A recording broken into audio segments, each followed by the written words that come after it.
ಹಚ್ಚೋದಕ್ಕೆ 10 ಪೈಸಾ ಕೂಡ ಇಲ್ಲ. 10 ಕೋಟಿ ಹಣನ ದೋಚ್ಕೊಂಡು ಬಂದಿದ್ದೀನಿ.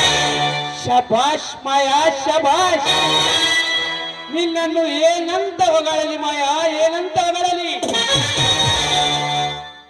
ಇನ್ನು ಆ ಲಾಯರ್ ಅಶೋಕ್ ಕುಮಾರನ ಮನೆಯಿಂದ ಕೂಡ 10 ಕೋಟಿ ಹಣ ತಂದಿದ್ದೇನೆ. ಮಾಯಾ ಮಾಯಾ ಮಾಯಾ ಮಾಯಾ, ಇವತ್ತು ನೀನು ನನ್ನ ಕಣ್ಣಿಗೆ ಹೇಗೆ ಕಾಣುತ್ತಿರುವೆ ಗೊತ್ತೇ? ದೇವಲೋಕದ ಅಪ್ಸರೆ ಕಂಡ ಹಾಗೆ ಕಾಣ್ತಾ ಇದೆಯಾ? ಈ ಕಡೆ ಅಶೋಕ್ ಕುಮಾರನ ಮನೆಯಿಂದ 10 ಕೋಟಿ, ಈ ಕಡೆ ಶನೇಶ್ವರನ ಮನೆಯಿಂದ 10 ಕೋಟಿ, ಒಟ್ಟಿಗೆ 20 ಕೋಟಿ. ಈ ಹಣಕ್ಕೆ ನಾನೇ ರಾಜ, ನೀನೇ ರಾಣಿ. ಆದ್ರೂ ನನ್ಗೆ ಯಾಕೋ ತುಂಬಾ ಭಯ ಆಗ್ತಾ ಇದೆ. ಯಾಕೆಂದ್ರೆ ಆ ಶನೇಶ್ವರ ಮೊದಲೇ ಕ್ರಿಮಿನಲ್, ಕೊಲೆಗಾರರು ಹೆಸರಿಲ್ಲ. ಇನ್ನು ಸುಭಾಷನ್ ಕೂಡ ಮೋಸ ಮಾಡಿ ಹಣ ತಂದಿದ್ದೇನೆ.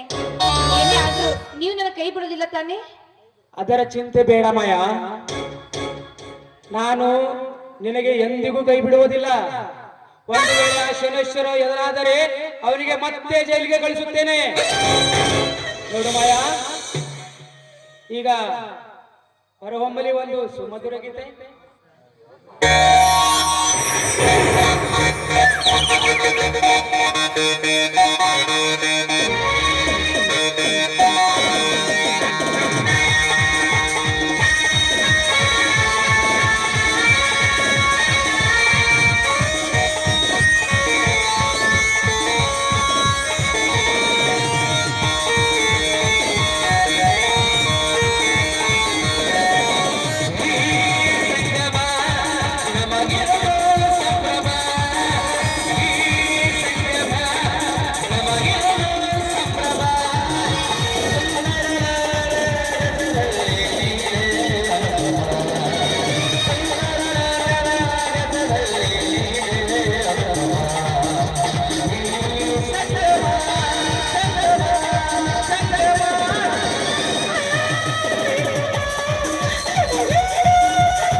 ಎಲ್ಲಿಗೂ ಹೋಗ್ತಾ ಇದೀಯಾ?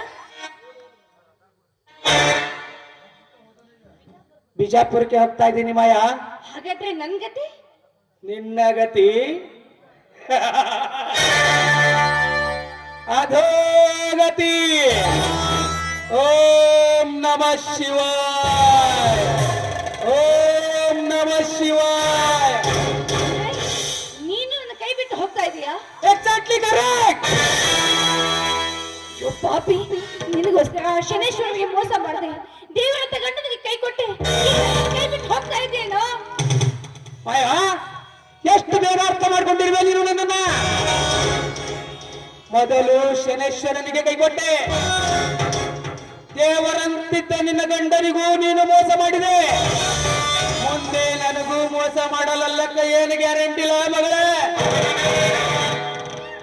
ಡಾರ್ಲಿಂಗ್, ಬರ್ಲಾ?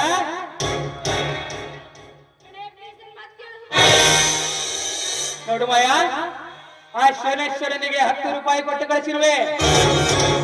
ನಿನಗೆ 10ಕ್ಕೂ 10 ಸೇರಿಸಿ 20 ರೂಪಾಯಿಗಳನ್ನು ಕೊಡುವೆ.